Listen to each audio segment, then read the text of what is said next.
스픽스 구독자 여러분 안녕하세요. 마키아벨리입니다. 저는 마키아벨리를 진행하는 오창익이고요. 정치를 보는 눈 마키아벨리. 오늘도 최고의 전문가와 함께 한국 정치 그 깊은 속살까지 한번 파헤쳐 보겠습니다.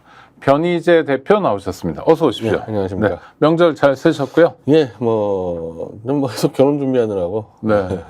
결혼 준비도 명절 때는 약간 예, 멈추는 거 명절 때도 아닙니까? 이제 결혼 준비를 하죠. 아, 뭘 합니까? 예, 양가 집안들 다니는 아, 인사도 해야 되고 또 추석 인사하고 별개로. 네네. 예. 아, 새로운 식구들을 만나는 거죠. 그러니까 소개받고 뭐 처이모님 뭐 이런 분들도 만나야 그렇게 저는 되고. 뭐 많이는 안 만났는데 네. 어쨌든 뭐 새로운 사람 만난 건 맞죠. 네네. 하여튼 축하드립니다. 고생하셨겠습니다. 그러면 굉장히 자연스럽게 추석 민심을 살필 기회가 되잖아요. 아무래도 저는 좀 아닙니까? 가족끼리 뭐 얘기를 안 하기 때문에. 아, 그래요? 네. 그래도 뭐 질문도 하고 그러지 않습니까? 변 대표님한테?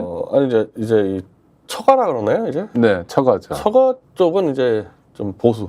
아, 그러니까 윤석열 지지하는 보수다 보니까 네. 아예 얘기를 안 꺼내죠. 예. 그런데 윤석열 대통령을 찍은 사람들, 국민의 절반 정도 되는 분들이 요즘 윤석열 대통령을 옹호하거나 비호하는 발언을 안 하고 지금 변 대표님 말씀처럼 아예 말을 안 꺼내고 있다. 이건 맞는 얘기입니까? 그건 모르겠어요. 딴 쪽은 모르겠지만 제 네. 처가 쪽은 왜 그런지 모르겠는데 네. 하여튼 뭐 서로 그 가급적 정책이 안 꺼내니까 아. 제가 윤석열 퇴진한다는 거 뻔히 아는데 네. 윤석열 지지하는 거 뻔히 알고 뭐 어떻게 얘기를 하겠습니까? 아, 그래요. 네. 그쪽은 관계없고 네. 이제 주로 저희 미디어치가 원래 태극기 운동할 때부터 대구에 이제 기반이 있었기 때문에 네.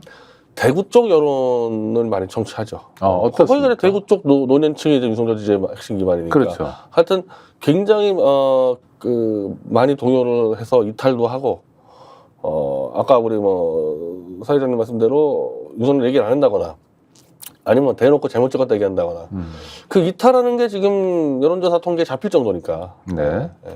이탈의 가장 큰 이유 역시 의료 저 문제인가요? 의료 문제가 제일 컸다고 봅니다. 그러니까 다른 것들은 다 장기적으로는 이 실정이 국민들 삶을 파괴하지만은 눈앞에 보이진 않거든요. 잘못하고 있어도. 네. 근데 의료대라는 지금 이게 이 70대, 60대, 80대는 자기 현실의 문제이기 때문에 이건 지금 장난이 아니죠, 이거는. 그런데 추석 연휴에도 그랬고 직후에도 국무총리 또 보건복지부 장관은 잇따라 기자 간담회 등 자처하면서 의료대란 없었다. 아니, 그 가짜뉴스다. 야당 뭐 이런 데서 퍼뜨린 이렇게 반발하고 있는데요. 그 추석 때, 예년 추석 때보다 응급실 환자가 40%가 줄었습니다. 네. 정부 발표예요. 네, 3만이 뭐 2만대로. 네. 네. 그 얘기는 뭐냐면은 정부의 이 지침을 협조하려고 그러는 게 아니라 지금 응급실 가봐야 개판 5분 전이고 뭐 돗대기 시장이고 똑바로 치료 못하겠다 해가지고 미리 이제 약들을 다 구입해가지고 집에서 이제 자가 치료한다 이렇게 하는 사람들이 늘고 있는 거죠. 그러니까 응급실을 못 갈 거를 대비해서 한마디로 그냥 자가 치료예요, 자가 치료. 자기들이 이제 뭐 고혈압이면 고혈압, 뭐 당뇨면 당뇨 것들 다 미리 다 약을 사가지고 이제 집에 있겠다 이렇게 되는 거죠. 이게. 근데 사실은 어제 제가 최대림 회장하고 저녁을 했는데 네. 대부분의 나라가 그렇게 산다는 거죠. 그러니까 옛날처럼 응급실 가면은 바로 들어가서 수술하고 우리나라가 아마 전 세계에서요 그 의사와 이제 이른바 이 면담이요 가장 빠르게 잡히는 나라일 겁니다. 신청하면은 12분 안에 잡혀요. 네, 네. 이거는 뭐 미국, 영국 절대 안 되는 거, 일본도 안 되는 건데. 그러니까 지금까지는 어찌 보면은 최고의 선진국을 달린 거죠, 의료 시스템이. 근데 이제 국민의 한 이제 상당수가 이제 병원 가봐야 치료 못 받는구나 해서 자가 치료하는 준비를 하고 있다는 얘기는 어제 최대림 회장 표현은 이제 다른 나라처럼 되는 거다. 이제 선진 의료 시스템이 무너지고 다른 나라처럼 이제 병원 신청하면 한 달 뒤에 연락 오고 뭐 이런 시스템 된다는 거죠, 이게. 아니 빨리빨리가 한국 문화라고들 얘기하고 빨리빨리가 좋은 점도 있고 나쁜 점도 있지만 특히 의료 현장에서 빨리빨리는 아픈 사람은 답답하거든요. 그리고 공포도 느끼기 때문에 한국이 상당히 잘한다라고 칭찬받았고 우리도 자부심이 있었던 거 그렇죠. 아닙니까? 그러니까 이 개인병원 시스템하고 종합병원 시스템이 잘 유기적으로 연결돼 있고 네. 거기에 물론 이제 전공이라는 약 4년, 5년을 거의 헌신하는, 사실 이 사람들의 이 헌신으로 버텼던 건데, 이 허리가 빠지면서 종합병원도 흔들리기 시작하면서 이제, 예를 들면 유튜브 보시면요, 많이 나올 겁니다. 이 미국이나 이런 데서 한국에 놀러 왔다가 병원 가서 굉장히 놀라는 사람들이 많아요. 그렇죠. 네, 네. 치과 특히. 네, 가면 치료해주니까. 네. 그래서 솔직히 지금 말씀드리면은 그 시대는 다시 못 올 것 같다. 그러면 안 되는 거잖아요. 아니, 그러니까 어찌 특정한 보면요. 정권이 5년짜리 정권이 예. 그러니까 뭐 조금 잘못하는 정도가 아니라 시스템 자체를 붕괴시켜서 그 좋았던 시절은 다시 안 온다 하면 너무 끔찍한데요. 그러니까 사실 이렇게 생각하시면 되는데, 그럼 의료 시스템이 우리가 완벽하게 구축되고 있었냐? 그게 아니라 불안전했었거든요. 네. 그러니까 그렇게 신속한 서비스를 갈 수 있게 하기 위해서 아까 말한 대로 몇만 명의 전공의가 허리에서 갖다 받고 있었단 말입니다. 그러면은 이 중간 허리가 흩어지지 않게끔 이 사람들을 어떻게 좀 보호해주면서 뭐 이권을 좀 이런 논의가 갔어야 되거든요, 처음부터. 그러니까 의사들을 늘리기 전에 가장 중요한 그 논의가 들어갔어야 되는데 그 논의를 빼고 의사들이 가는 바람에 이제 허리가 끊어진 상태니까 이걸 다시 복원하는 거는 뭐 저희로서 어려워 보입니다. 전공의들이 고생한 건 사실이지만 그래도 그때의 고생이 나중에 이제 의사가 된 다음에 정식 의사가 된 다음에 금전적으로도 보상받고 또 하나는 그만큼 의료 기술이나 의료 지식도 확보된다 이런 차원에서 사회적으로 좀 용인됐던 측면도 그렇죠. 그러니까 있잖아요. 어찌 보면은 뭐 이렇게 얘기할 수 있는지 모르겠는데 사실은 그 전관예우라는 것도 그거랑 비슷한 부분이 있는 건데 네네. 검사 판사 월급 많지 않지 않습니까? 많습니다. 아니, 검사는 아니, 제일 초임이 3급부터 시작해서요. 4급인가 시작해서 그렇긴 한데 3급. 예, 네. 어쨌든 이 변호사에 비해서는 네. 많지가 않은데 이 사람들이 한 20년 정도 이제 하고 나와서 왕창 챙기는 게 정관예우 아니겠어요, 이게? 어찌 보면은 국가가 챙겨줘야 될 거를 좀 덜 받은 다음에 이걸 20년간 이제 한 다음에 나와서 왕창 뜯어먹는 게 이제 정관예우인데 이 전공도 약간 그런 성격이 있었단 말이에요, 전공도. 그러니까 어찌 보면은 국가가 보존해야 되는 걸 놔뒀다가 개인 병원 가서 이제 강작하는 게 있었는데, 그러니까 그 시스템이 불안전했다는 거죠. 네. 이게 언제든지 위험했었는데 이걸 잘 가다듬어서 이 발전시켰어야 되는데 이걸 그냥 통째로 끊었다는 겁니다. 통째로 끊어버렸어요. 이걸 병원 늘린다 하면서. 그러니까 이걸 다시 과거 시스템으로 못 돌아갈 거 아니겠어요. 네. 원래부터 불안했으니까. 그러면은 새로운 발전된 시스템으로 가야 되는데 그러기에는 허리를 난도질 내놔가지고 현재로서는 그 다른 나라들처럼 그냥 아까 말한 대로 뭐 신청하면 한 달 뒤에 치료받는다거나 뭐 이렇게 간다거나. 근데 어르신들 입장에서는요, 뭐 드시는 약들도 많잖아요. 나이 먹는다는 건 뭐 먹어야 될 약이 늘어나는 거다 이런 말씀도 하시던데, 그러니까 주기적으로 병원 가서 자기 건강 상태도 진단받고, 물론 그건 이제 개인 병원들이겠지만요, 작은 병원들. 그리고 또 투약 뭐 처방전도 받고 이래야 되잖아요. 그러니까 병원이 굉장히 가까운 곳에 늘 있어야 되고. 그게 이제 한국의 개인 병원 시스템이죠. 네. 지금 사실은 자기 주위에 개인 병원이 없어가지고 문제되는 사람이 없을 겁니다. 네네. 이거 농촌도 마찬가지예요. 네. 다 들어가 있어요. 개인 병원. 그러니까 사실은 이제 우리나라가 뭐가 엄청하면은 개인 병원에서 치료가 안 돼가지고 상급 병원 넘겼을 때 상급 병원에서 고난이도 수술할 수 있는 의사가 없는 거예요. 사실 따지면. 네. 그게 문제인 건데 그건 이제 한국의 이 의료 시스템이 모순점일 수가 있는 거죠. 그러니까 예를 들면 이렇게 설명하면 되는데 최근에 제가 알고 있는 그 비뇨기과인데 전립선 암 전문의가 있어요. 의대 교수인데 이분이 한 일주일에 수술을 한 5번 하는데 네. 한 번 수술할 때마다 10시간씩 합니다. 아이고. 근데 그거 가지고 이제 수술 시간만 주당 50시간이라는 거예요. 50시간만. 네. 그럼 이제 이분이 교수니까 이제 강의료 하고 의대 교수 월급을 받아요. 한 1, 2억을 받고 수술하는데 얼마 받냐 했더니 20만 원 받는데요. 수술하는 거는. 그럼 이제 그 병원, 대학 병원은 또 떼돈을 버냐? 이 여러 가지 보험료 통해 가지고 뭐 한 500에서 받는다 이러면은. 근데 이게 미국 가면 어떻게 되냐? 미국 가면은 이제 환자 입장에서 몇 억을 지출해야 되고 그 의사는 한 번 수술할 때마다 몇 천만 원씩 번단 말이에요. 그러니까 사실은 어렵고 힘든 수술하는 쪽은 미국이 많은 거죠. 미국이. 그러니까 우리 같은 경우는 그걸 탁 틀어 막았기 때문에 의료보험으로 그런 수술하는 사람이 다 없어져가지고 이게 지금 이 무너진 판이었거든요. 자, 그러면 다시 다시 우리가 지금 과거 시점 돌아가는 거는 불가능하다 그러면은 지금 어떤 대안들 얘기하냐면은 이 정권에서는요. 재벌 자본을 가져오자. 재벌 자본 가져와서 소위 뭐 네. 의료 민영화라는 걸 전면적으로 모든 해보자. 의료 민영화하고요. 일단은 보험 자체가 문제인 거야. 이쪽에서 볼 때는 보험도 전면 민영화 해가지고 이제 돈 많은 사람들이 더 빨리 이 좋은 수를 받게 하고 이제 시스템이 한국에서 원래는 그거 안 되는 겁니다. 근데 네. 지금 그렇게 바꾸는 거고 개인 병원 쓸어버린다. 이제 재벌은 그런 입장이에요. 이 큰 종합병 만들어서 원격 의료를 통해 가지고 뭐 노년층 다 봐줄 수 있다 원격 의료로. 그럼 개인 병원 다 박살 내버리겠다. 이렇게 된 거거든요. 그럼 나라 망하는 거 아닙니까? 어른 아니, 이런 미국도 이건 아니에요. 미국도 네. 이런 시스템 아닌데 실제로 사실은 십몇 년 동안에 삼성과 SK가 이걸 끊임없이 요구했습니다. 삼성, SK가. 삼성은 주로 이제 민영화 변호를 요구했고 SK는 이제 원격 의료 요구해가지고 의사들과 이 재벌 간에 엄청난 사투가 벌어져 왔었어요. 근데 이번에 도대체 이 정권은 어떻게 무슨 배짱으로 허리를 두동강 내버렸냐 했을 때 저는 배후에 재벌이 있다고 보는 겁니다. 일종의 음모론 같긴 한데 그냥 저건 음모야. 아이 그럴 리가 라고만 생각하기 어려운 징조들이 또 보입니다.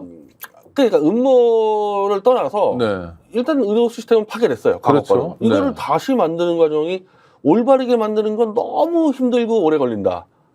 그러면은 그냥 삼성, SK가 몇 조 원 써가지고 우리가 살릴게. 이렇게 들어오면은 제가 말하는 시스템이 되는 거죠. 그리고 솔직히 돈 많은 사람들 입장에서는 날 수도 있어요. 아니, 돈 많은 사람 그렇죠. 자기가 무슨 암 수술 받는데 이게 얼마인지 가격이 궁금하지 않은 사람들 입장에서는 미국 시스템이 좋겠지만 아주 큰 부자를 제외한 거의 대부분의 국민들은 이제 의료 시스템이 이제 혜택을 지금처럼 혜택을 못 받는 거고.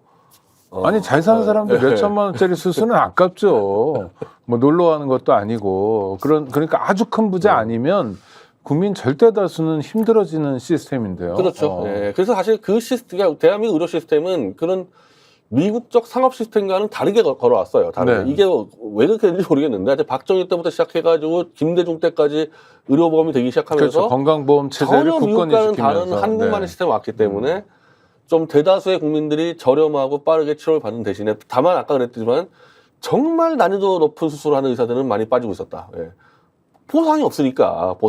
근데 그거를 어떻게라도 전공의들과 이른바 전문의 교수들이 그냥 그걸로 버티고 있었거든요. 근데 이제는 더 이상 이 사람들은 야, 의사를 그냥 막 공장에서 찍어내겠다는데 그렇게 할 바야 우리가 왜 이런 짓 해야 되냐. 우리도 그러면 내려가서 피부과 학계 이렇게 되었단 말입니다. 이거 그냥. 이제 현재 상태에서는 그 누구도 정말 고난이도 수술을 하겠다는 의사는 없어진 거죠, 지금. 네. 그럼 그거를 어떻게 다시 만들 거냐는 겁니다. 그러니까 재벌이 와가지고 야, 몇십억 줄게 너 이거 해. 이렇게 할 거냐. 또 다른 시스템을 구축할 거냐. 저는 참 비관적입니다. 이 부분에서는. 그러니까 지금의 응급실 대란, 의료 대란의 문제가 아니라 여기서 더 나빠지는 것에 대해서도 우리가 경계하고 지켜봐야 되겠다. 어찌 보면 이제 미국보다 더 살벌해질 수 있죠. 네. 미국은 어쨌든 그런 상업 시스템을 이제 오랫동안 구축해 왔는데 네. 한국은 무너진 걸 다시 세울 때 만약에 삼성, SK가 양쪽에서 그냥 먹어치워버리면요, 이거 뭐 심각한 거죠.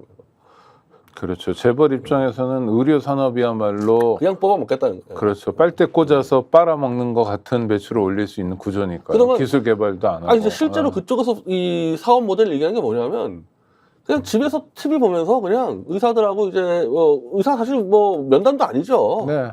그냥 자가 치료하는 거랑 똑같은 거예요. 자기가 이제 TV에다 대고 이 약 주세요, 저 약 주세요 그러면은 그 약이 편의점에 와 있어요. 그럼 받아가는 겁니다, 이제. 네. 그런 시스템 가는 거죠. 그렇게 됐을 때는 이제 우리가 그 병원이 개인 병원이 많은 장점 뭐냐면은 조금만 아파도 가라는 거 아니겠어요?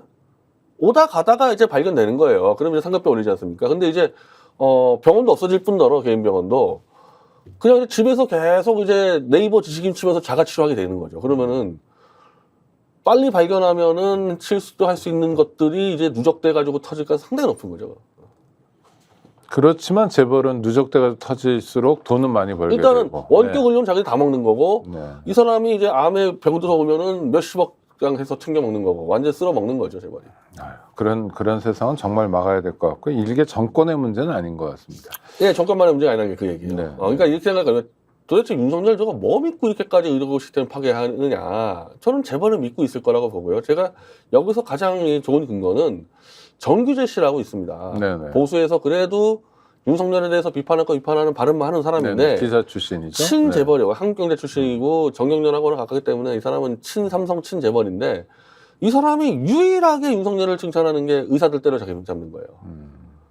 이분은 그냥 얘기하면 재벌을 대변을 생각하면 되거든요. 정구재 씨가 계속 의사 때려 잡으라고 전 배후에 재벌이 있을 수밖에 없다고 보는 겁니다. 알겠습니다. 지금 또 김건희 씨, 대통령 부인 김건희 씨가 공천에 개입했다라는 의혹이 구체적으로 불거지고 있는데요. 천불사의 칠불사의 밤, 뭐 이건 또 김웅 의원이 얘기한 거죠. 그거 솔직히 지금 이제 이 실체적 진실은 아직 드러난 게 없어요. 네네. 현재까지 나온 거는 김건희 여사가 김영선 의원에게 텔레그램으로 창원을 놔두고 김해로 출마하면 어떻겠냐? 그러면은 윤석열 대통령과 함께 맞춤형 공약으로 지원하겠다.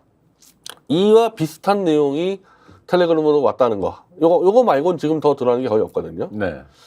근데 이제 이거 가지고 해석을 하는데 이 내용을 가장 잘 알고 이 내용을 가지고 이 협상을 했던 이준석 대표하고 개혁신당에서는 공천 개입이라고 볼 수 없는 내용이었다고 얘기하고 있어요. 네. 별거 아니었다. 완결성이 없다. 뭐 조언이었다 그러는데 처음에는 조언이었다고 얘기하다가 요즘에 완결성이 없다는 말로 바뀌는데 조언이었다라는 거는요. 공천에 이 영향력을 조언을 누가 했다는 김건희 김건희가 씨가 조언을 했다. 아니, 그러니까 공천에 아예 영향력이 없는 예를 들면 저 같은 사람은 조언할 수 있죠. 근데 공천에 영향력을 미칠 수 있는 권력을 갖고 있는데 법적으로 하면 안 되는 사람이 조언했다? 그건 조언이 아니라 불법 개입이에요. 그건 공천 개입이잖아요. 개입이죠, 그냥. 조언이. 네. 그러면은 너 일로 안 가면 죽어. 이것만 개입입니까? 윤석열 대통령을 움직인다는 영부인이 문자로 혹시 김해에 가시면 어떠실까요? 이게 조언입니까?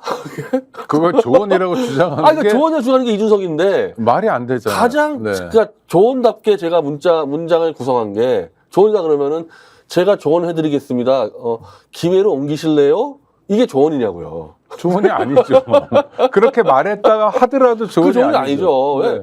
실제로 공천을 움직일 수 있는 힘이 있다는 걸 세상이 다 알고 있는데 그건 조언이 아니라 명령이죠, 명령. 그렇죠. 아니면 조건부 제안이던가. 근데 그거를 조언이라고 말을 바꿨을 때 저는 이거 약간 석연치 않다. 두 번째 완결성은 뭐예요? 완결성은 결국 이루어지지 않았다는 건데. 아니 개입이 중요하지 개입의 결과가 중요한 건 아니잖아요. 아니 그리고 그것도요. 김영선에게 김해로 가면은 내가 100% 공천 주겠다 해서 실패한 것도 아니고 사실은 창원에다가 새로운 누구를 받고 싶어 했단 말입니다. 대통령실에서. 근데 김영선이 현역 의원이니까 같이 붙으면 골치 아프니까 김영선을 빼버리고 저희가 박아버리고 김영선을 뺀 다음에 나몰라라 했을 수가 있는 거예요. 그러면 이거는 완결성이 문제가 아니라 완결성이 된 거죠. 그렇죠. 의도가 창원에 저기서 박았지 않습니까? 네. 그래서 완결성을 꼭 김영선이 김해에 공천되는 게 완결성이 아니고 그 완결성은 누가 알 수 있냐면 김건희만 알 수 있는 거예요. 이준석이 알 수 있는 게 아닙니다. 그게. 더군다나 권력을 마음껏 누릴 수 있는 김건희가 여당 공천에 개입했기 때문에 그 완결성이라는 건 아무도 모르는 겁니다. 그거를. 그러니까 이준석이 하는 변명이 좀 이상하다고 생각했었는데 이번에 이제 오늘 뉴스토마토의 기사를 보니까 저는 여전히 이거는 석연치가 않아요. 네. 그 총선 때 저도 소나무당으로 후보 뛰지 않았습니까? 그랬죠. 수많은 제보가 들어옵니다. 소나무당만 해도. 대부분 별게 아니에요. 그럼 제껴요. 그러면 저희보다 당세가 컸던 개혁신당엔 제보가 훨씬 많이 들어왔겠죠. 그때 현역 의원도 꽤 있었죠. 조국신당이나 여기는. 민주당 더 많겠죠. 국민당 네. 더 많겠죠. 제보를. 그 수많은 제보를 어떻게 감당합니까? 보고 아니면 날려야 되는 거예요. 하루 10개도 들어와요. 네. 보면 날려야 되지 제보를 하나하나 다 따져서 해다가는 선거 못 치릅니다. 그렇다고 그렇죠? 제보에 따라서 몸이 움직일 수도 없잖아요. 이번에 몸이 움직여서 내가 이상하다는 거죠. 그러니까. 네. 아니 제보라는 게 묻지 말고 너 와라. 그 가는 게 말이 됩니까? 그 당시에 2월 29일인데 총선 한 달 10일 남았는데 이준석은 수도권 출마했고 칠불사는 순천에 있는데 거기까지 간다는 게 말이 되냐고요. 그때 한 바퀴 도는 게 몇만 표를 왔다 갔다 하는데. 근데 제보를 하겠다 해서 통상은요. 개혁신당이나 조국신당 되면요. 제보자가 가야 돼요. 그럼요. 아, 선거를 뛰고 있잖아요, 사람들이. 그러면 당연히 제보자가 가는 게 그러니까 맞아요. 괴기스러워요. 이준석이 자기 선거 때, 건나 그때 이준석 지고 있었습니다. 알겠지만. 네. 크게 지고 있었어요. 근데 선거 운동을 중단하고 7불사로 들어간다? 거기서 밤새 논의를 하고, 더군다나 이준석이 에이스라 그러면 천하람은 세컨인데, 천하람까지 들어갑니다. 천하람이 무슨 연고가 순천, 무슨 순천입니까? 그 당시에 비례대표 받아가지고 수도권 뛰고 있었지. 순천에 개혁신당의 표가 어디 있어요. 그러면은 그 당의 원투 에이스들이 전부 다 순천에 가 있는 거예요. 네. 더군다나 천하람은 3일을 더 있었답니다. 당력을 집중시켰다. 이렇게 봐야죠. 3일을 더 네. 있어서 거기서 이건 다 인정하는 게 김영선이 이거를 줄 테니까 비례 1번을 달라. 안 된다. 1번은 너무 세다. 그래서 3번을 달라까지 얘기가 됐다고 그랬습니다. 그러면은 지금 와서 제보가 지금 별거 아니라고 지금 주장하고 있는데 네. 제보가 별게 아닌데 1번, 3번의 얘기가 나올 수 있냐고요. 일단 제보가 뭔가 거리가 돼야지 1, 3번 얘기가 나오지. 그렇죠. 별거 아니면요 거기까지 가지도 않아요. 그리고 그건 당연히 뭔지 핵심 내용을 얘기하라 그러지 그거 뭣도 모르고 저기까지 갔다는 건 말이 안 되는 거고. 그렇지. 그러니까 일정하게 상황 자체, 기본 정보는 다 입력이 되고 이게 지금 당력을 집중시켜서 우리가 한번 승부를 봐야 될 거다 싶으니까 간 거잖아요. 더군다나 3월 1일 날 이제 윤석이 서울 올라와서 네. 주요 당직자한테 이거 상황을 설명합니다. 근데 당직자들은 이건 지금 김영남 전 의원이 밝힌 건데 거리가 안 된다는 얘기를 하지 않고 이 위험하다. 영부인 공천 개입을 가지고 승부를 걸고 그 사람을 비례 1번 주는 거 위험하다. 이게 김웅 전 의원이 이건 이해 유도죄 걸릴 수 있다. 그러니까 저도 이건 처음 알았는데 무슨 뭐 후보자 매수죄 이런 거 맞지만 이해 유도죄. 그러니까 이해관계를 들어주면서 이제 공천을 주는 건데 이 검찰 정권에서 잡힐 수가 있잖아요. 지금 네. 만약에 법으로. 그러니까 그 당시 개혁신당이 3월 1일 동안 당직자들 회의한 거는 위험하다는 거였다는 거예요. 위험하다. 별거 아니라가 아니라. 그리고 별게 아니면은 그 당은 이준석 사당 아닙니까? 그렇죠. 당직자한테 뭘 얘기합니까? 자기가 그냥 킬 시키면 되는 거지. 이걸 김종인까지 가서. 그래서 3일 동안 천하람과 김영선은 7불사에서 기자회견문을 씁니다. 기자회견 발표해라. 이거는 이준석도 얘기한 건데 김영선이 앞장서라. 그래서 결국 김영선이 앞장서기로 된 것 같아요. 그래서 기자회견문을 작성을 하고 그걸 들고 김영선은 이제 서울 올라와서 김종인을 찾아가는 거예요. 네. 근데 김종인은 시종일관 반대했다는데 그 반대 이유가 별거 아니라서 반대한 게 아니라 표에 도움이 안 되고 위험하다는 얘기를 하잖아요. 이게 약간 뭔가 좀 꼼수 정치 같고 이 폭로 정치 같고 그런 불안감 있고 또 그리고 보복이 보복도 두려워. 위험하고 만약에 별게 아니면요 지금 이 과정이 2월 29일부터 3월 7일까지 갑니다. 네. 열흘을 익어가지고 그 바쁜 상황에서 당력이 다 낭비가 된 거죠. 이거 갖고.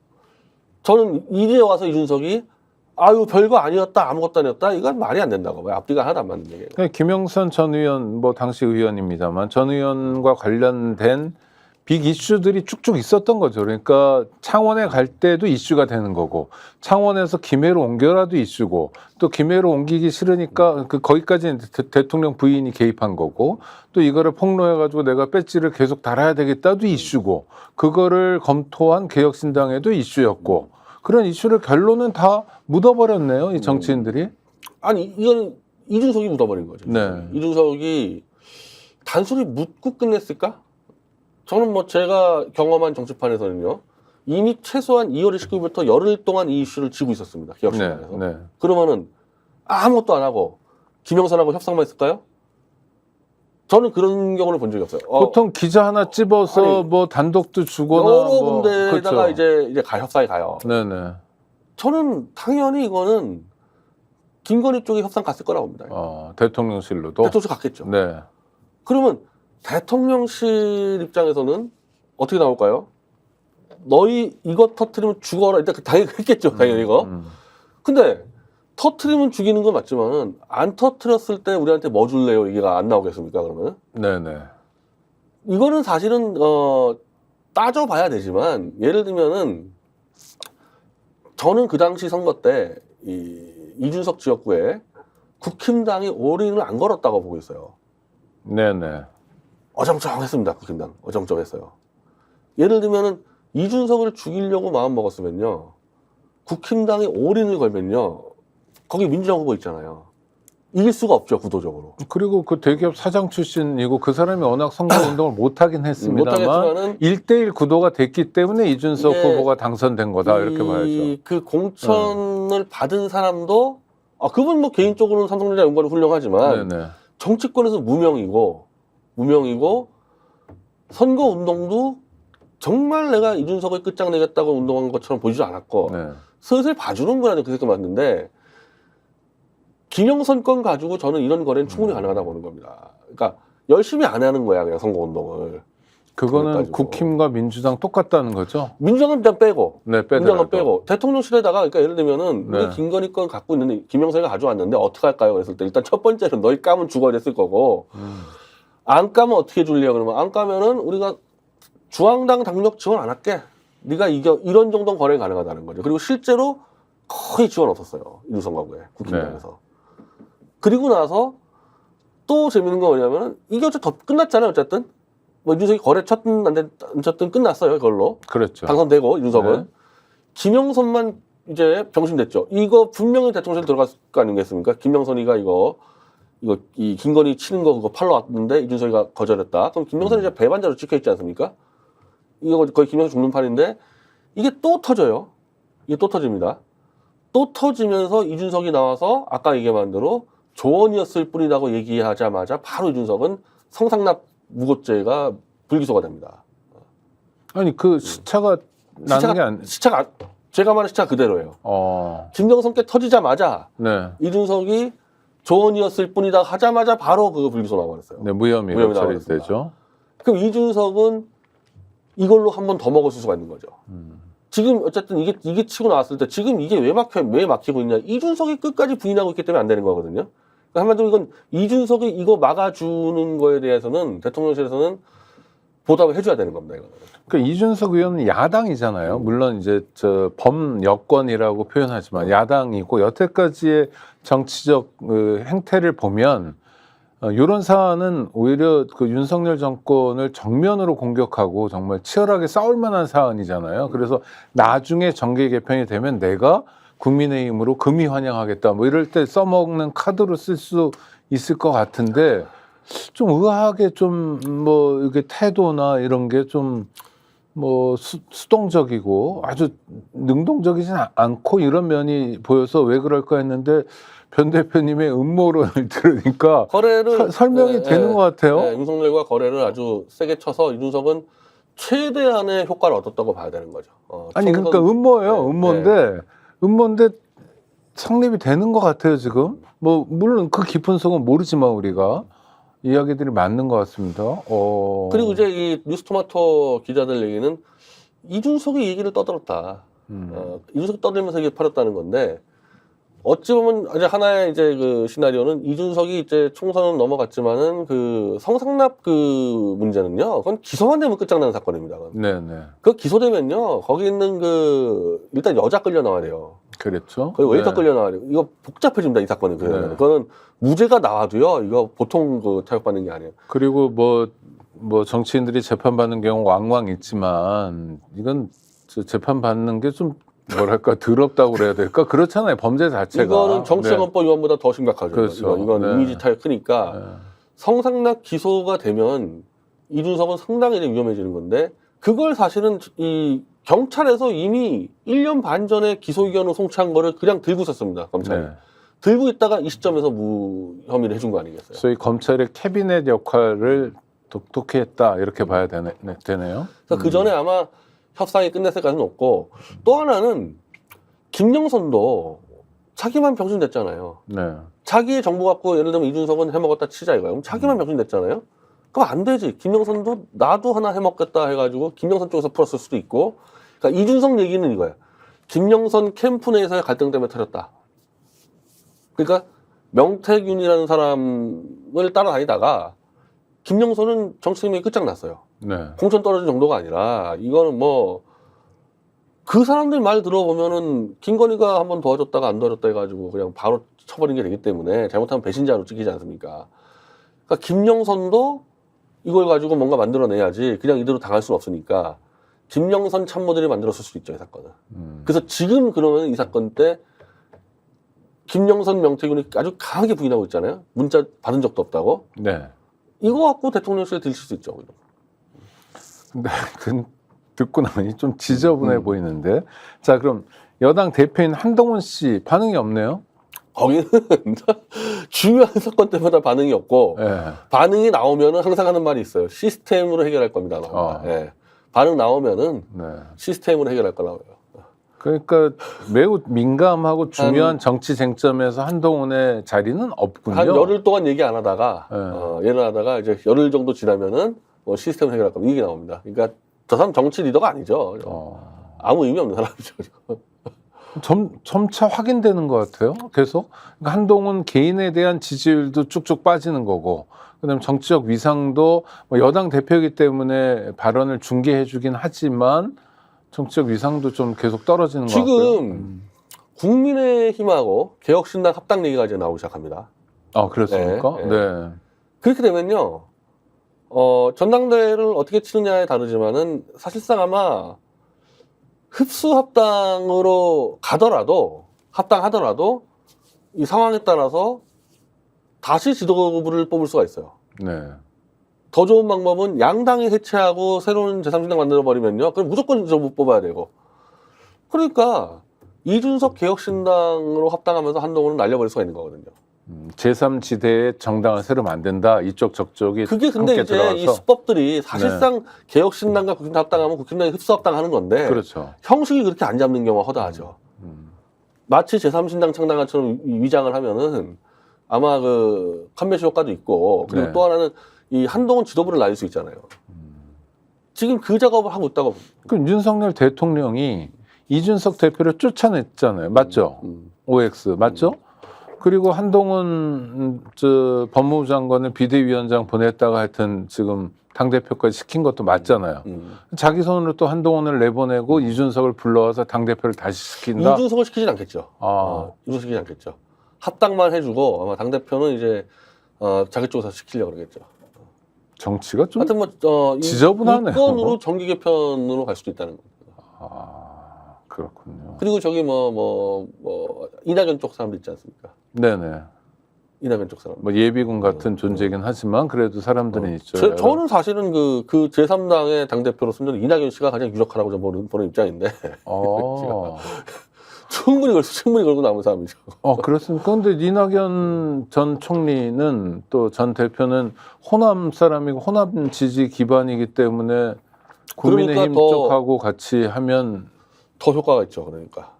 쓸모는 네. 있다. 더 몸값은 효과가 있다. 자기 혼자. 네. 더 효과가 있죠. 그러니까. 이 와중에 체코에 갔습니다. 대통령 부부는요. 네. 근데 김건희 여사는 지난번에 이 디올백 문제 끝나면서 이제 내 세상이 열렸다 해가지고 뭐 마포 그랬죠. 대교 가서 아예 뭐 거의 막 훈시를. 네. 그리고 이제 추석 연휴 때도 온갖 곳 다니면서 했는데 도이치모터스 2심 재판에서 그냥 한 대 맞았잖아요. 그리고 이제 이 뉴스토마토 사건 맞아가지고 지금 앞길이 또 막혔는데 지금 김건희 여사는 이제는 후퇴는 안 할 겁니다. 지난번에는 잠시 잠적한 적이 있었잖아요. 그렇죠. 뭐 선거 때도 총선 때. 그렇고, 네. 지금 잠적하면 이제 끝난다 보기 때문에 그냥 정면 돌파할 거예요. 표정 관리만 하고 계속 자기 일을 한다. 그대로 밀어붙이겠죠. 예. 그러면은 점차 뭐랄까 이렇게 정권의 운명을 놓은 싸움이 계속 될 것 같은 느낌이네요. 그러니까 아니 싸움이라는 게 한쪽이 아예 눈에 안 띄거나 그렇죠? 총선 때처럼 그럼 의제가 되지 않고 국민적으로 뭐 대통령 부인에 대한 미움이나 뭐 혐오 같은 것도 찾아보기가 어려워질 텐데 뭐 자기 입장을 포기하지 않으면 후퇴를 안 하니까 네. 그러니까 아까 얘기한 제3신당의 당권을 김건희가 줄 수가 있는 건데 김건희가 당대표한다는 얘기가 아니라 네. 김건희가 선택할 수 있지 않겠습니까? 거기에 대해서 그걸 이낙연을 선택하든 누구 선택하든 정계 개편을 김건희 씨가 분명한 거는 주도한다. 윤석열보다는 김건희가 더 좌파에 가깝다. 김건희는 시종일관 김대중 노무현 지지자였다. 네. 그러니까 지금 이 정기 개편 방향이 제가 이낙연 얘기하지 않습니까? 그 방향으로 가는 건 김건희 거라는 거야, 분명히요. 그리고 실제로 최재형 목사하고도 얘기할 때 한마디로 김건희 자기가 햇볕 정책 쓰겠다는 거거든. 네. 그것 때문에 만난 거 아니에요, 최재형 목사는. 그랬죠. 총선 뒤에는 자기가 나서가지고 해결하겠다고, 북한 문제. 그로 봤을 때는 제3신당은 아마 이낙연 쪽 세력까지 합쳐서 김건희가 주도하는 신당 되겠죠. 그렇게 되면. 그럼 이제 뭐 한동훈은 아웃되는 거고 이준석은 일단 한 발 걸치고 있겠죠. 그렇게 되면. 그럼 국민의힘 계열의 전통적인 지지 기반은 이반되는 거 아닐까요? 위험한데 지금 이 사람들은 어떻게 생각하냐면은 그거는 문재인하고 조금만 감옥 집어넣어주면 되는 거 아니냐, 얘네들은. 다 그렇게 계산하고 있지 않습니까? 다만 저는 계산 다르게 하는 게 네. 보수층이 윤석열에게 기대한 거는 그건 맞아. 문재인 조금만 감옥 집어넣으면 맞는데 뭐 증오의 정치니까요. 네, 집어넣으면요, 어찌 보면은 보수층이 윤석열을 이제 미련이 가져야 할 게 없어져 버려요. 아, 쓸모가 네, 없어서 쓸모가 없어. 그것까지 하면 이제 끝나는 거야. 더 이상 네. 이 사람하고 할 게 없어져서 저는 전혀 다른 길로 간다고 보는데 윤석열 쪽에서는 이렇게 안 보죠. 보수 얼마나 멍청합니까? 자기가 보수 인사 200명 감옥 집었는데 자기 좋다고 난리치는 애들 개돼지로 볼 거예요. 그래서 문재인만 감옥 집어넣으면 애들 따라오겠지 이렇게 계산하는 거고, 제가 알고 있는 보수는 문재인 감옥 집어넣으면 그때부터 이탈할 겁니다. 검찰에서 명품백 사건 완전히 지금 처리가 끝나지 않았어요? 아니, 그러니까 사실상 끝난 건데 최재형 완전히 목사 수사심이 네네, 나왔나요? 완전히 끝난 건 아니고, 또 도이치모터스 주가 조작도 완전히 끝난 건 아닌데, 그건 이제 다시 시작된 거고. 네, 어떨 것 같아요? 처분을 아니 그때 둘 다 무혐의 처분할까요? 아니 아니면? 이거는 기울병은 모르겠는데 도이치모터스는 2심 판결문이 너무 명확하게 나와서 그렇죠. 김건희보다 덜 개입한 사람을 집행유예 때렸기 때문에. 네. 그리고 지금까지 검찰은 2심 판결 보고 한다 그랬어요, 수사를. 여태까지 그랬죠. 네. 그럼 수사해야죠. 근데 아마 대법원 판결 보고 하겠다고 하겠죠. 말을 또 바꾼다. 근데 네. 대법원 입장에서는 고등법원 2심에서 어찌 보면은 1심에서 놓친 부분을 잡아가지고 딱 쳤기 때문에, 그리고 그게 논리적으로 안 맞는 말도 아니고, 그래서 이거는 대법원이 질질 끌면서 김건희 봐주기가 어려울 겁니다, 이거는. 그래서 대법에서 생각보다 저는 빨리 나올 것 같고, 그럼 김건희를 수사 안 할 수가 없잖아요? 이게 만약에 내년 뭐 상반기 좀 갔다. 그래서 의료대란 문제가 터지고, 제가 말씀드린 대로 보수층이 이제 윤석열에 대한 이제 모든 미련을 접어버린 상태에서 터지면요, 그때 이제 제가 말하는 이제 이른바 나도 한번 뜨고 싶다는 검사들이 김건희를 칠 수 있는 거죠, 그때. 너무 기회주의적이네요, 검사들은. 네. 아니 그게 이제 그렇게 해야지 성공한다는 걸 윤석열 한동훈이 보여줬는데 뭐 다른 길을 생각하겠습니까? 알겠습니다. 그나마 조작 날조 수사하면 다행이죠. 그나마. 어쨌든 김건희 수사는 법원 판결도 하면 되니까. 네. 아니 조작 날조 수사해가지고 출세하는 놈들도 있는데 이거는 법원 판결문대로 수사하면 되는데, 이거는 내년 상반기면 저는 김건희 수사 들어갈 거라고 봅니다. 검찰. 사실 주가 조작 같은 거는 정말 나쁜 범죄잖아요. 다른 사람들 주머니를 털어버리고. 정보 없고 네. 돈 없는 개미들 판 들어오라 그래가지고 그 돈 그러니까. 뺏어 먹는 거 아닙니까, 이거? 그러니까. 이거 사실은 자살하는 사람 천재예요, 그거. 그러니까요. 그 처벌금도 훨씬 올려야 됩니다, 저거. 네.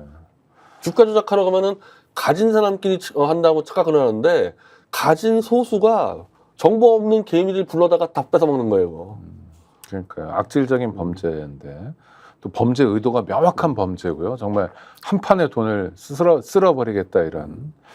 변희재 대표가 왜 뉴진스에 대해서 이야기하냐 뭐 이런 걸 궁금해하는 분도 있는데, 원래 문화평론이나 이런 일들을 제가 쭉 하셨잖아요. 대중문화 책을 한 3권 이상 썼었고. 그러니까 전문가시죠. 네. 네. 그때 이제 한창 제가 활동할 때가 이제 이른바 아이돌 그룹들이 처음 나왔을 때이기 때문에 이제 그때랑 제가 비교를 하다 보니까. 근데 그러니까 지금 상황은 뭐냐, 예전에 우리가 그 H.O.T를 만들고 그랬을 때 네.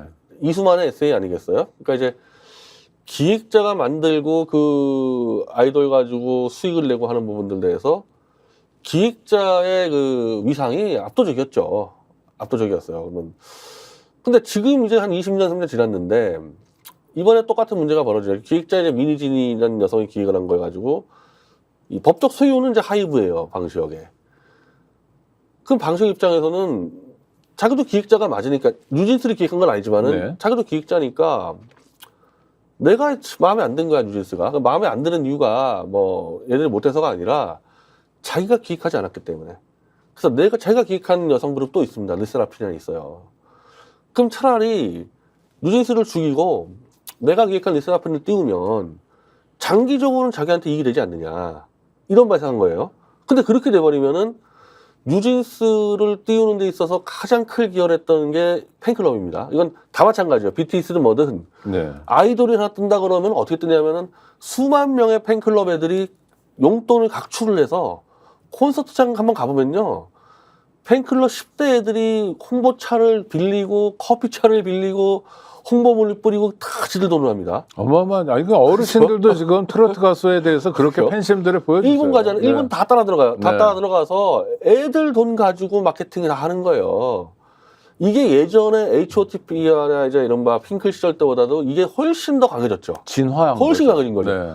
나는 그러면요. 방시혁 의장뿐 아니라 심지어 민주진한 기획자도 이거 내 법적 소유고 내가 만들었다 하더라도 내가 마음에 안 든다고 함부로 없앨 수 있는 거냐 이런 부분들이 그 팬들이 다 돈으로 돌아갔는데 아니 삼성전자가 반도체를 팔아먹었을 때 무슨 팬클럽 애들이 사줍니까? 그렇죠. 그거 기술 가지고 기업끼리 거래하는 거 아니겠어요? 네. 이건 다른 상품이라 그래도 그래서 함부로 팬들의 의사를 벗어나는 행동하면 안 되는데 방시혁은 박살 내버리겠다. 뉴진스를 끝장내고 내가 키운 르세라핌을 키우겠다. 이러니까 팬클럽이 들고 일어났죠. 그래서 오늘 국회에다가 다 뿌렸습니다. 국정감사해달라고 이거를. 일종의 국민청원처럼 하는 거죠. 싹 들어갔어요. 예, 네. 싹 다 네. 들어갔어요. 국회의원들부터 해가지고 문방에. 근데 이런 연예계의 불합리한 부분들이 왜 국회에서 시정이 안 되냐면요. 제가 여러 번 저도 청원했었는데 네. 국회의원들 입장에서는요. 일단 방시하고 친하는 게 좋습니다. 방시하고 친하면은 자기들 무슨 행사할 때 연예인 하나 보내주는 게 훨씬 큰 이익이죠. 뉴진스는 얘들 하나밖에 없잖아요. 아니, 국회의원은 그래도 좀 약자를 편들고 이런 이미지도 중요하지 않나요? 근데 지금 예를 들어 같은 배드민턴 협회랑 안세영 선수가 이렇게 뭐 갈등이다 그러면 안세영 선수를 편들고 뭐 이런 게 아니 근데 안세영은 네. 안세영이나 예를 들면 뉴진스는 스타급이잖아요. 네. 그거는 계산이 돌아갈 수 있는데 네.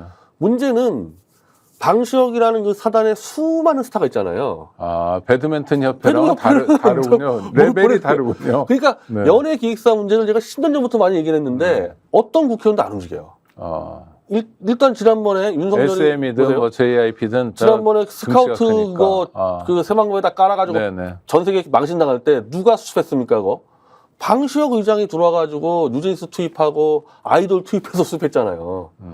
그런 힘들이 있으니까 웬만하면 정치인들은 연예 기획사하고는 충돌 안 하려는 거죠. 그리고 실제로 그런 식으로 많이 엮여 있고 이런 부분들이. 아무리 장사지만 견제받지 않는 권력은 좀 위험할 수도 저는 연예 있는데요. 기획사가 그렇다고 봐요. 네. 이게 정치권이 검사를 못하고 이제 언론도 견제 못하고 있는데 물론 그 회사의 최고 히트 아이돌과 이 기획사가 싸운 사례가 없어요. 이런 사례가 좀. 그렇죠. 네. 뭐 비극끼리 싸운 적이 있는데 이런 경우는 알아서 타협을 하거든요. 그러니까 방시혁이라는 사람의 워낙 캐릭터가 이상해서 내가 제왕이 될 거니까 얘들을 죽이겠다서 나온 문제란 말이에요. 그래서 방시혁 의장하고 개인적으로는 아세요? 저는 본 적 한 번도 없는데 그래요? 한 10몇 년 전에 서로 글로 싸운 적은 있었는데 네네. 뭐 그때도 좀 이상하죠. 뭐 저희가 미학과 선배라 그러는데 저는 미학과 때 본 적이 없거든요. 근데 뭐 서로 부끄럽는 근데 학력 위조를 한 건 아니잖아요. 아니 미학과들은 있는 걸 알았어요. 근데 네네. 본 적이 없어요. 본 적이 없어. 관계가 없다. 네, 이런 관계가 없는 거죠. 사람인데 네. 뭐 그때부터 뭐 사이가 안 좋았었는데 2009년도부터 그러면은 이 문제에 대해서 국회는 해결 못합니다. 이거 제가 볼 때 국회 암만 갖다 도 해결 못할 거예요. 그럼 누가 해결하느냐? 하이브 주식이 지금 8개월째 30%가 빠졌습니다. 네. 그러니까 뉴진스라는 아티스트가 있고 팬클럽이 있는데 여기서 또 한 명의 이 피해자가 누구냐? 주주예요, 주주. 그러니까 지금까지 연예기획사들은 막 코스닥에 등록해가지고 우회 상장하고 돈 넣고 돈 먹기 주가 조작 엄청 많이 해먹었거든요. 네. 근데 그 과정에서 그러면은 주주에 대한 권리라든지 이런 거를 마인드가 있었냐 지금까지 이 사람들이 지금 하는 짓을 보면은 주식회사를 경영할 수 있는 마인드가 없었다는 거죠. 이 연예계에 있는 사람들이 내가 뉴진스 소유자야 내가 없애버려. 근데 뉴진스가 그 하이브에 있는 자산 가치의 거의 전부인데 BTS가 지금 활동 안 하잖아요. 네. 근데 뉴진스를 죽였어. 이러니까 주가가 30% 하락하니까 그 하이브에 투자한 사람들은 1억 투자하면 지금 3천만 원 날려버린 거거든요. 이제 조만간에 주주들이 들고 일어날 겁니다, 아마. 그래서 저는 이번 사건이 대한민국 연예계 시스템의 아이돌 그룹을 이제 이 산업화하는 과정에서 팬클럽 문제, 주주 문제, 그래서 산업을 선진화시키는데 아마 가장 좋은 사례가 될 것 같아요. 여태까지는 연예 산업이 일종의 황제 경영이었다 이렇게 보시는군요. 예전에 재벌 총수보다 더한 정도의 황제 경영을 하고 네. 아까 말한 대로 언론이나 이 국회도 견제 못했었는데 팬클럽과 주주가 견제해서 합리화 시스템이 가는데 지금 사실은 미국이 그렇게 해요. 그래서 미국에서는 방시업 같은 존재가 없습니다. 미국에. 네. 미국에 거대 엔터사가 있다 하더라도요. 막 예를 들면 우리가 테일러 스위프트라고 엄청난 여가수 있지 않습니까? 그런 여가수도 안에 있고 아이돌도 있고 포크도 있고 다양성 해가지고 각자 경영하는 겁니다. 누구 하나가 그냥 나와가지고 정리하는 게 없거든요. 그러니까 한국도 이제 그런 식으로 가야 되겠죠. 예전에 현대그룹의 정주영 회장을 왕 회장이라고 많이 불렀는데, 그러니까 정말 황제 같은 왕 같은 경영을 했다라는 건데 지금 하이브나 뭐 이런 대형 연예기획사가 그런 모습이. 근데 지금 웃긴 게 하이브라는 회사를 만들면서 주식을 확 튀겼던 이유가 뭐냐면은 네. 미국처럼 하겠다 그랬어요. 그래서 이게 디비전을 짭니다. 그러면 이쪽에서는 이제 뉴진스를 만들어요. 그러면 딴 쪽에서는 걸그룹은 만들면 안 되고 다른 걸 만들고 있었어야 되는데 미국처럼 그렇죠. 하면 네, 뭐 BTS 같은 다른 거 만들어야 네. 되는데 뉴진스가 잘 나가니까 베껴가지고 똑같은 여자 아이돌을 만들어버린 거예요. 그러니까 이게 옛날 잘못된 한국 재벌 방식이라는 겁니다. 디비전 나눴으면 각자 다양성을 존중해줘야 되는데 그게 없어요. 잘 나가는 거 하나 다 베껴가지고 뺏어먹고 없애고 완전히 옛날 재벌처럼 가고 있다는 거죠. 그래서 삼성도 자동차 사업에 뛰어들고 이런 식. 네. 예를 들면요. 삼성도 디비전으로 나누는데 네. 삼성 똑같습니다. 한쪽이 잘 나가잖아요. 그러면은 그 잘 나가는 거를 피해서 다른 쪽을 높여줘야 되는데 잘 나가면은 요거를 딴 디비에서 베껴가지고 뺏어 먹습니다. 근시안적이라는 그렇게 거죠. 그 수법을 그대로 하이브가 해가지고 이제 이런 과거에 이제 잘못된 이 산업 행태를 엔터에서도 이제 바뀌어야 되는 거죠. 근데 방시혁 의장도 나름대로 성공한 사람이고 그리고 나름대로 뭐 고집도 있을 텐데 지금 도전에 굴복할까요? 아니면 뻣뻣해? 아니 그러니까 제가 이제 네. 이 하이브의 방시혁 의장이나 이 방시혁 의장 측근들 보면은 전부 다 게임 업체에서 넘어 들어왔는데 그러니까 한마디로 정상적인 주식회사를 경영할 수 있는 마인드가 안 되는 사람들이죠. 네. 딱 머릿속에 이 회사는 내 개인 사업이 아니라 주주도 있고 뉴진스 같은 애들 지금 3년 동안 활동 못하면 끝나는 겁니다. 아이돌이기 때문에. 그렇죠. 네. 그럼 걔네 인생도 머릿속에 봐둬야 되고 걔네 어머니도 막 봐주고 해야 하고 팬클럽 딱 보여야 되는데 그런 훈련이 한 번도 안 된 경우들인 거죠. 그래서 지금 이 상황을 적응을 못하고 끊임없이 뉴진스 죽이기만 하고 있는 겁니다. 사람들은. 대형 기획사에도 소위 말하는 인문학적 성찰이 필요한 그러니까 대목이네요. 최소한 주식회사 경영만. 근데 사실 주식회사 경영 마인드가 민주주의 운영 방식과 비슷해요. 네. 그 1주당 그 1권리고 민주주의 정치는 1인당 1권리 차이이기 때문에 민주주의 운영 원리하고 똑같은데 그 훈련이 안 된 사람들은 이제 이번 기회에 다 퇴출시켜야 되는 거죠. 네. 알겠습니다. 장기적으로 우리 연예 산업도 재편되는 하나의 기회가 됐으면 좋겠다 이런 바람 들어봤고요. 구독자 여러분 함께해 주셔서 감사합니다. 우리 결혼도 며칠 안 남았는데 네, 함께해 다음 주셔서 주에 이제 금요일 날 녹화를 하면은 네. 제가 이제 토요일 날 다음 토요일 전화니까 제가 신혼여행을 갔다 올 때 동안은 좀 잠시 좀 쉬게 될 것 같습니다. 신혼여행은 멀리 가시나요? 아니요, 요 동네 다니는데 네. 또 다니는데 여러 사람들 만나고 신혼여행 뭐 핑계 대고 여러 이제 좀 도와주는 사람들 인사 다니고 하려고요. 신혼여행 핑계 대고 윤석열 퇴진 투쟁을 네, 좀 전국적으로 조직도 좀 이제 좀 네. 한번 좀 점검도 해보고. 네. 그럼. 하여튼 좋은 시간 보내시기 바랍니다. 구독자 여러분 함께해 주셔서 감사합니다. 감사합니다.